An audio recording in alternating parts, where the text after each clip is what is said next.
So that's a little bit of the background of how tense the situation is in the West Bank at the moment.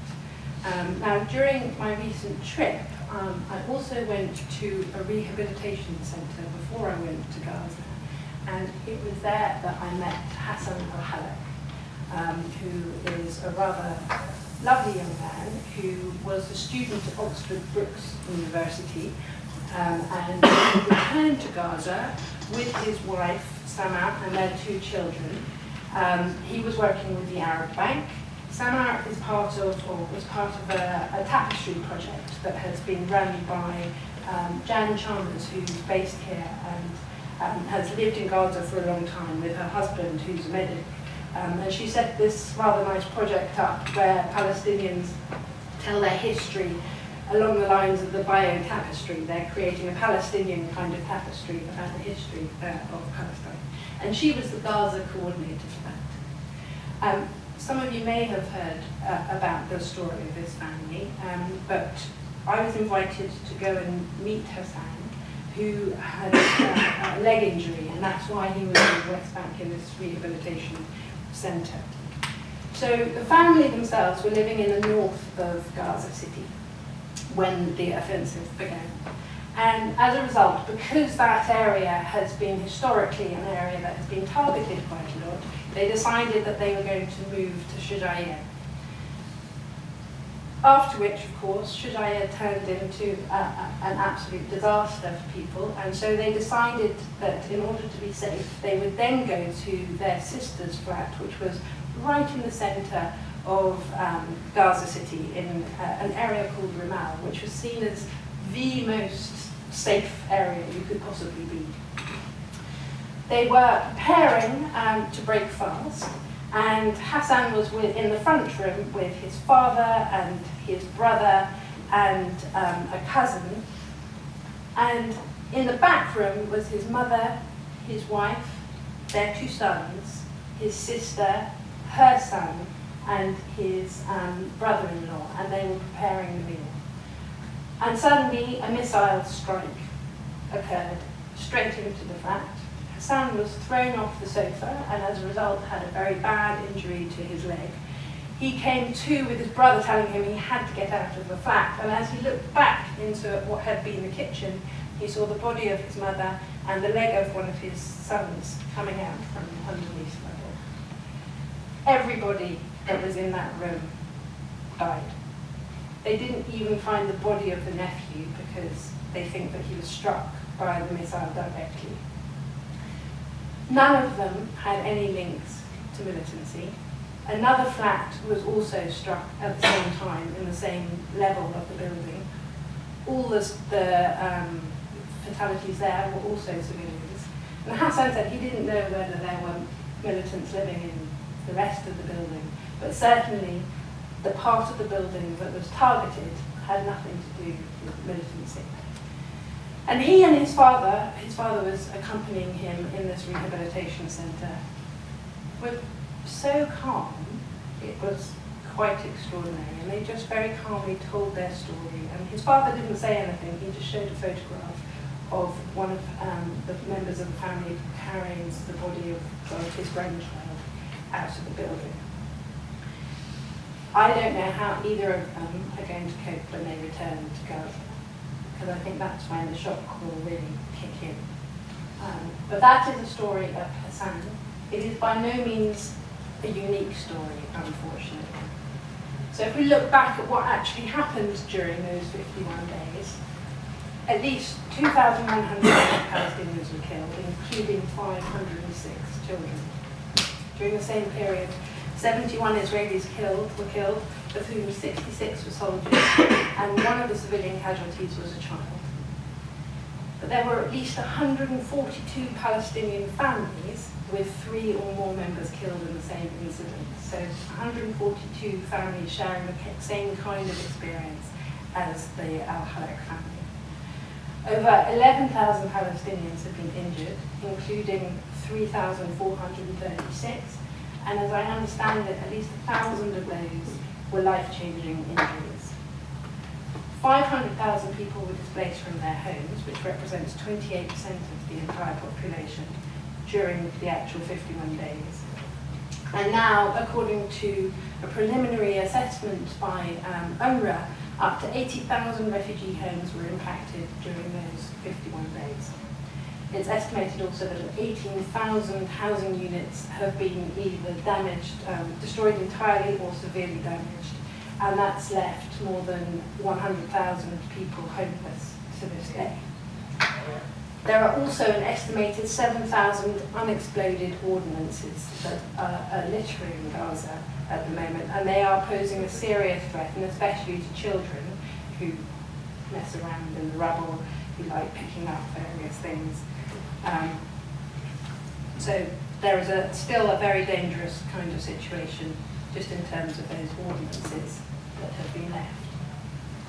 Now, the UN Special Rapporteur has just made a statement, having just visited Gaza, in which he said that Israel's claim of self-defense against an occupied population living under a blockade, considered to be illegal under international law, is untenable.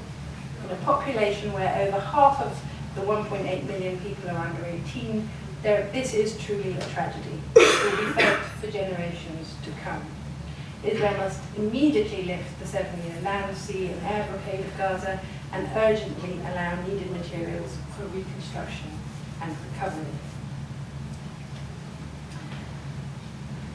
Now, part of the reason why the UN has been so forceful on this count is because of the attacks on 3 of its schools, which took place on the 24th, the 30th of July and the 3rd of August. And that was where hundreds of displaced Palestinians were sheltering, and the UN had made it very clear that that's where people were taking shelter. And as a result of those 3 attacks, 45 people were killed, including 17 children. But in terms of both the health and education issues that are affecting Gaza, I also want to talk a bit about the long-term impact, not just the immediate casualties, but the long-term impact on livelihoods that has occurred as a result of this latest offensive. So prior to this crisis, at least 2/3 of the population of Gaza were receiving food assistance. So food insecurity was affecting 72% of households. And under the blockade, unemployment was already rising very rapidly as a result of the closure of the illegal tunnels back in June 2013. And we've seen a rise before this offensive from 28% unemployment in the first quarter of 2013 to 47% in the second quarter of 2014. So that's the highest level that we've seen of unemployment in Gaza since 2008. And now on top of that, 360 businesses have been damaged, and 126 of them have been completely destroyed. And it's estimated that at least 40,000 people that have been working in either agriculture or the fishing industry have been directly affected by this latest offensive.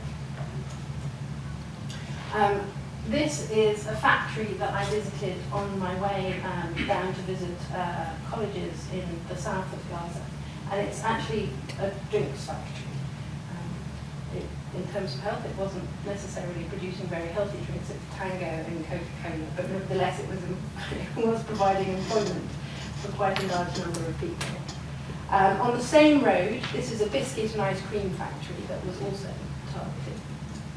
And then this one is a factory that was based in the centre of Gaza, just around the corner actually from the Medical Aid for Palestinians office, and it's a detergent factory that was also targeted.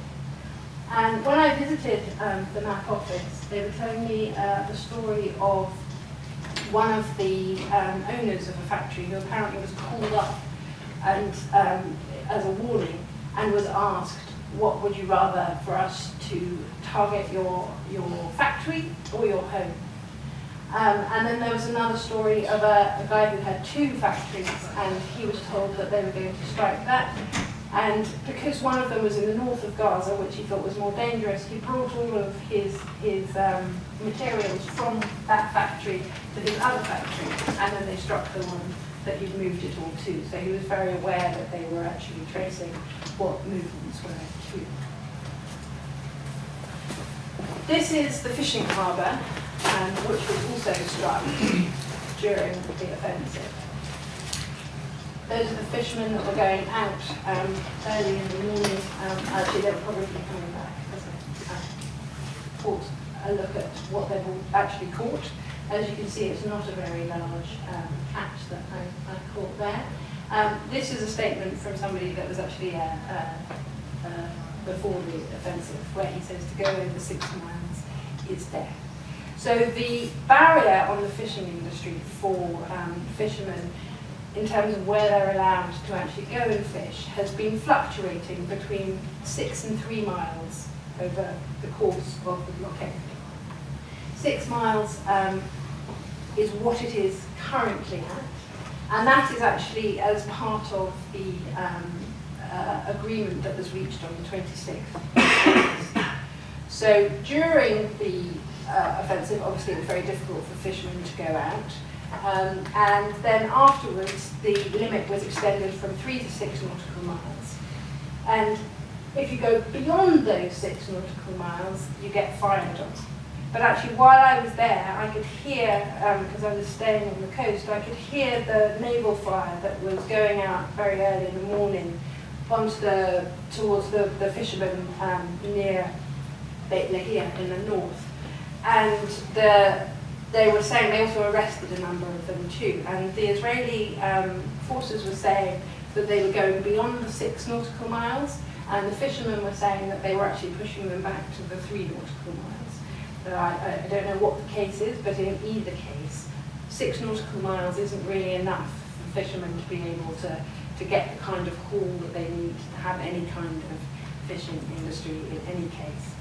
So what we're looking at is 60% of fishing grounds being off-limit, and according to the UN Food and Agricultural Organization, that's obviously where the best fish are available. But added to that, we also have the issue of Gaza's failed sewage system. So every single day, we have 90 million litres of raw sewage that is pouring out into the sea every day. That's partly because the sewage system hasn't been repaired since the last offensive in 2008 and 9.